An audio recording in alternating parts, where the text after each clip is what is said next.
Hello everyone, my name is Arpana and welcome back to my YouTube channel Arpana educator. So आज की इस video में हम स्टार्ट कर रहे हैं क्लास 8th का साइंस की बुक का chapter number 5 which is coal and petroleum.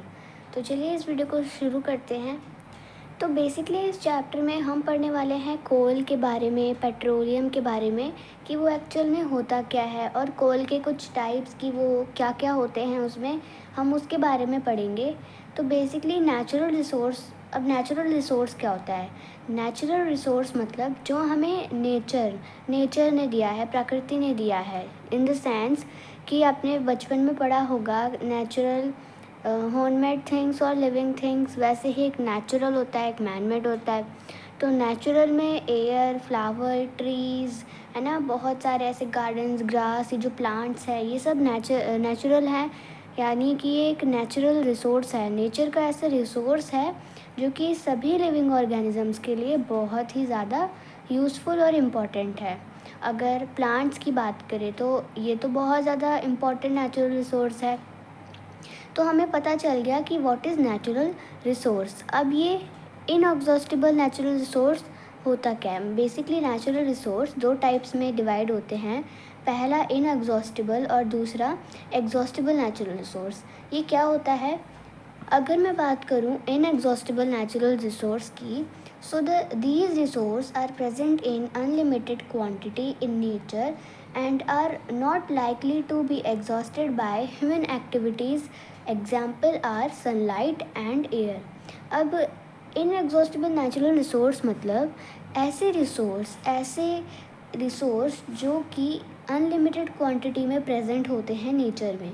यानी अनलिमिटेड मतलब कि आप उनको कितना भी ख़त्म करना चाहो पर वो ख़त्म ही नहीं होंगे।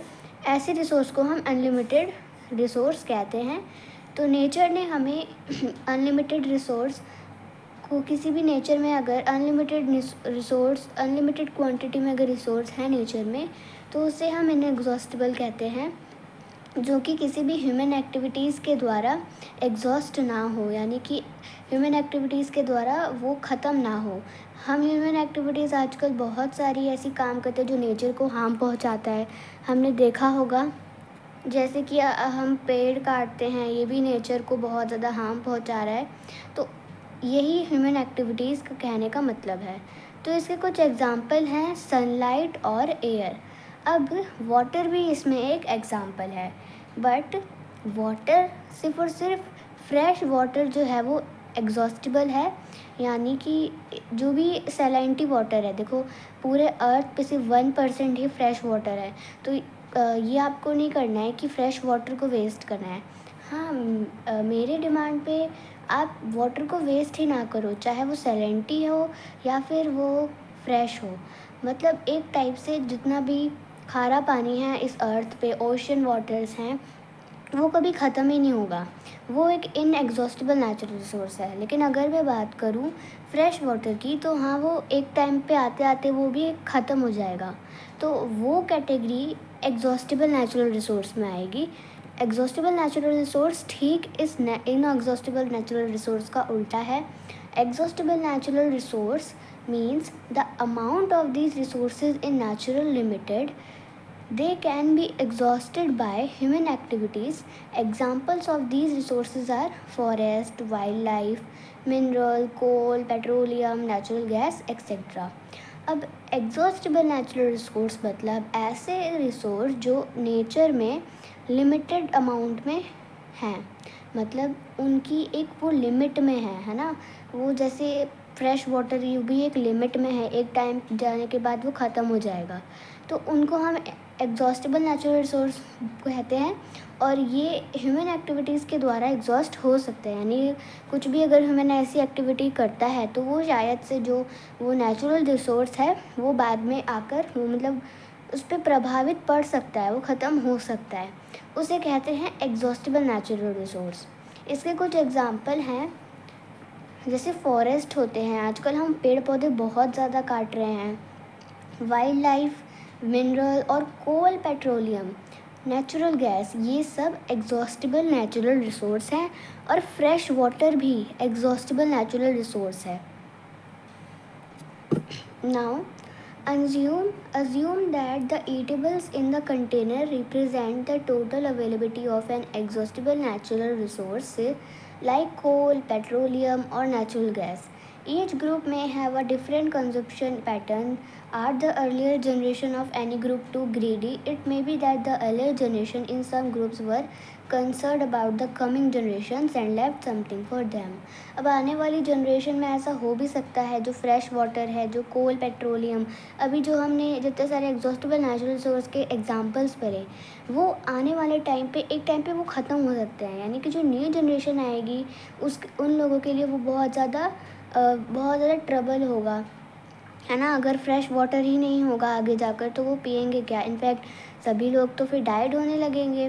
तो इसीलिए हमें आगे वाली जनरेशन का भी ख्याल रखना चाहिए। और अभी के टाइम पे फ्रेश वाटर हो चाहे सैलेंटी वाटर होता है, हमें बिल्कुल भी इसको वेस्ट नहीं करना चाहिए। इनफैक्ट वो फ्रेश हो या फिर सैलेंटी, और हमें मतलब कुछ भी जैसे कोल, पेट्रोलियम, ऐसे कुछ भी वेस्ट बिल्कुल भी नहीं करना चाहिए। In this chapter, we will learn about some exhaustible natural resource like coal, petroleum and natural gas. इस चैप्टर में हम कुछ exhaustible natural resource जो कि थे कोल, पेट्रोलियम और नेचुरल गैस के बारे में पढ़ेंगे। These were formed from the dead remains of living organism fossils. अब ये बनते कैसे हैं कोल, पेट्रोलियम, नेचुरल गैस?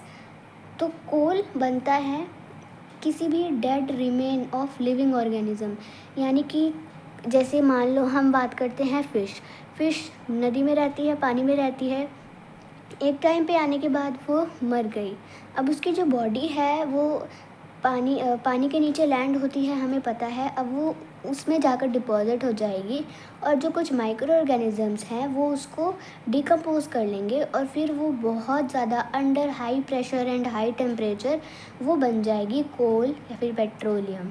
तो इस dead remain of living organism को हम कहते हैं fossil. So these are all known as fossil fuels. अब हम नेक्स्ट टॉपिक पढ़ेंगे which is coal. You may have seen coal or heard about it. It is as hard as stone and in black in color. तो आपने इस कोल को देखा है, ये इसकी फिगर है कोल की। ये बहुत ही ज़्यादा पत्थर की तरह बहुत ज़्यादा हार्ड होता है और ये ब्लैक होता है कलर में। Coal is one of the fuel use to cook food. Earlier it was used in railway engines to produce steam to run the engine. Coal जो होता है वो खाने बनाने के लिए भी यूज़ होता है। आपने बहुत पहले ज़माने में देखा होगा कि जो वुमेन्स होती थी वो कोल से अपना जो खाना होता था वो बनाती थी। और आज के टाइम पे आपने देखा होगा रेलवे इंजन्स को बढ़ाने के लिए, चलाने के लिए हम कोल का यूज़ करते हैं टू प्रोड्यूस स्टीम प्रोड्यूस करने के लिए, और ताकि इससे इंजन फिर रन करेगा। It is also used in thermal power plants to produce electricity. ये इलेक्ट्रिसिटी को प्रोड्यूस करने के लिए भी यूज़ होता है थर्मल पावर प्लांट्स के प्रोसेस में। Coal is also used as a fuel in various industries. Coal अब फ्यूल की तरह भी यूज़ करा जाता है बहुत सारी इंडस्ट्रीज़ में, बहुत सारी फैक्ट्रीज़ में। अब हम आगे बात करेंगे स्टोरी ऑफ कोल की। अब यानी कोल कैसे बना, ये कैसे बना, हमें इस टॉपिक में जानने में को मिलेगा। About 300 million years ago the earth had dense forest in low lying wetland areas। अब 300 मिलियन साल पहले जो फॉरेस्ट थे, जो अर्थ पे बहुत ज़्यादा डेंस फॉरेस्ट थे, बहुत ही वेटलैंड एरिया यानी दलदल वाली जगह पर, ड्यू टू नेचुरल प्रोसेस, कुछ नेचुरल प्रोसेस यानी कि फ्लडिंग के कारण these forest got buried in under the soil. ये जितने भी फॉरेस्ट थे वो मिट्टी के अंदर दफन हो गए, बुरिड हो गए। As more soil deposit over them they were compressed. The temperature also rose as they sank deeper and deeper. अब जैसे ही इनमें मिट्टी जो थी उनके ऊपर डिपॉजिट होने लगी, ये पूरा अंदर दबे चले गए, वो कॉम्प्रेस्ड हो गए, और जो टेम्परेचर था वो भी बढ़ने लगा, बहुत ज़्यादा गहराई में टेम्परेचर बढ़ने लगा बहुत ज़्यादा। Under high pressure and high temperature dead plants got slowly converted to coal. बहुत ही ज़्यादा हाई प्रेशर और बहुत ही ज़्यादा हाई टेम्परेचर से जितने भी ये डेड प्लांट्स थे वो धीरे धीरे कन्वर्ट हो गए कोल में। As coal contains mainly carbon, so the slow process of conversion of dead vegetation into coal is called carbonization. ये बहुत ज़्यादा इम्पॉर्टेंट है कार्बोनाइजेशन. What is this? कि जो कोल होता है उसमें हमें पता है उसमें कार्बन होता है. तो ये जो हमने अभी ऊपर प्रोसेस पढ़ा, the process of conversion of dead vegetation यानी कि वनस्पतियाँ, जो भी पेड़ पौधे हैं उन्हें हम कहते हैं वेजिटेशन.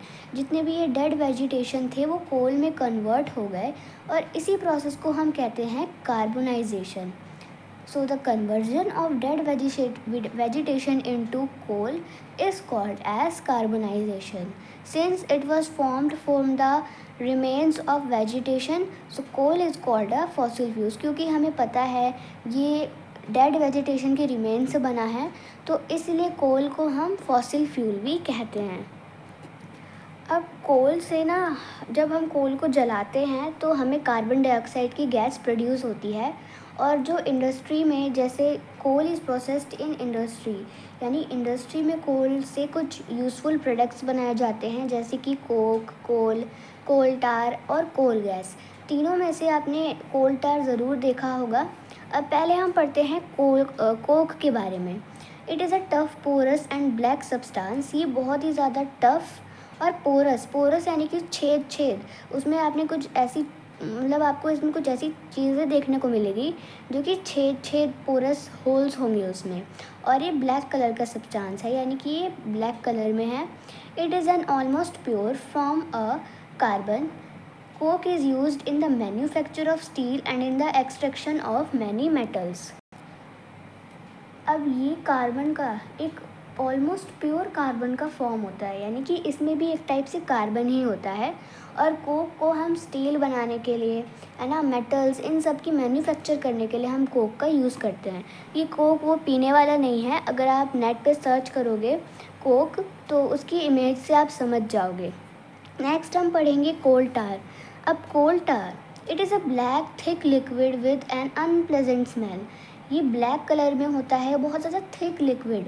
यहाँ पर ध्यान देना, it is a liquid not a solid. ये बहुत ज़्यादा मोटा कुछ लिक्विडी सा सब्सटेंस होता है जिसकी बहुत ज़्यादा अनप्लेजेंट स्मेल है, यानी कि थोड़ी सी अच्छी स्मेल नहीं है, थोड़ी सी एक कह सकते हैं गंदी स्मेल है. उसे हम कहते हैं coal tar. It is a mixture of 200 substance. It is a mixture of about 200 substances.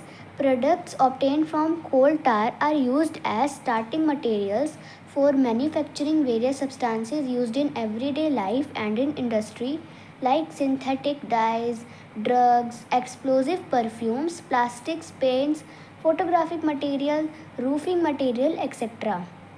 अब इसमें ना करीब 200 सब्सटेंस को मिलाकर इसमें होता है. मतलब इसमें ज़्यादा से ज़्यादा 200 सब्सटेंस मिले होते हैं. ये 200 सब्सटेंस का मिक्सचर होता है. प्रोडक्ट ऑब्टेन फ्रॉम अ कोल टार से कुछ हमें प्रोडक्ट्स भी मिलते हैं जो कि हमें बहुत ज़्यादा हम इसको बहुत ज़्यादा यूज़ करते हैं. हम एवरीडे लाइफ में या फिर इंडस्ट्रीज़ में इसका यूज़ करते हैं, जैसे कि सिंथेटिक डाइज़. आपने देखा होगा कि बालों को कलर करवाने के लिए जो हम यूज़ करते हैं, जैसे डाई वगैरह, वो है. और ड्रग्स, यानी कि इसमें मेडिसिन, ये जो भी मेडिसिन हम बनाने के लिए हम कोल टार का यूज़ करते हैं.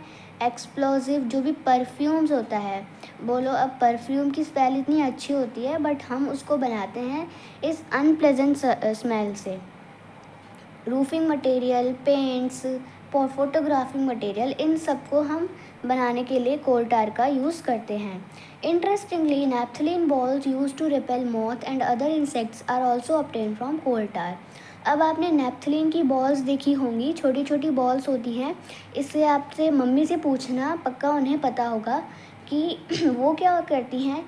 अगर कहीं पर भी कोई भी कीड़ा वीड़ा है तो वहाँ पर अगर हम रख देंगे तो ये उनको मतलब दूर भगा देता है, यानी कीड़े उसकी जो महक है वो सहन नहीं कर पाते. तो नैप्थलीन बॉल्स में भी कोल टार होता है. अब नेक्स्ट है coal gas. Coal gas is obtain during the processing of coal to get coke. Coal gas कैसे प्रोड्यूस होती है? जब हम कोल को कोक से बना रहे होते हैं, यानी कोल को कोक में कन्वर्ट कर रहे होते हैं. जब हम कोल और कोक को जब कोल से कोक को जब हम बनाते हैं तो जो गैस प्रोड्यूस होती है उसे हम कहते हैं coal gas. Now, as a fuel in many industries situated near the coal processing plants, अब ये इसका यूज़ फ्यूल की तरह यूज़ करा जाता है बहुत सारी इंडस्ट्रीज़ में, ठीक है। कोल प्रोसेसिंग प्लांट्स, ये सब बहुत सारा इसका यूज़ करा जाता है। अब आगे की वीडियो में, नेक्स्ट वीडियो में हम पेट्रोलियम, रिफाइनिंग ऑफ पेट्रोलियम और एक और टॉपिक है, बहुत दो टॉपिक, उसे हम नेक्स्ट वीडियो में क्लियर करेंगे। तब तक के लिए अगर आपको ये वीडियो पसंद आई हो तो इस वीडियो को लाइक करना, मेरे चैनल को सब्सक्राइब करना, इस वीडियो को अपने फ्रेंड्स के साथ शेयर करना। और मैंने अपने चैनल पे बहुत सारी ऐसी वीडियोस बनाई हैं तो आप उन्हें भी जाकर देख सकते हो। Till then take care and bye bye.